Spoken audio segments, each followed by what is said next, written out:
बमबारी हो, यानी नमाज के दौरान अगर बमबारी हो तो क्या हुक्म है। चुनांचे अगर नमाज के दौरान बमबारी हो तो नमाज तोड़कर अपना दिफा करना जायज़ है, फिर उसके बाद उस नमाज को दोबारा पढ़ लिया जाए।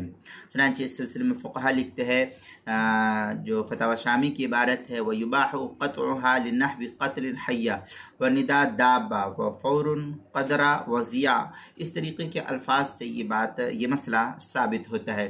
चुनांचे ये इबारत, ये तफसील जो है दुर्र मुख्तार मा शामी जिल्द नंबर 1 सफ़ा नंबर 654 बाबु मा युफ़सिदुस्सलाह व मा यकरूहु फ़ीहा के तहत जो है नकल किया, जो HM सईद कराची का छपा हुआ नुस्खा है। फतवा हिंदिया जिल्द नंबर 1 सफ़ा नंबर 109 अलबाबुस्साबिक़ फ़ीमा युफ़सिदुस्सलाह व मा यकरूहु फ़ीहा व मिम्मा यत्तसिलु बिज़ालिका मसाइल, जो मकतबा रशीदिया कोयटा का छपा हुआ नुस्खा उसके अंदर। इसी तरीके से ये मसला नमाज के मसाइल का इंसाइक्लोपीडिया जिल्द नंबर 1 सफ़ा नंबर 234 हरूफ तहज्जीब बा उन्वान है बमबारी हो।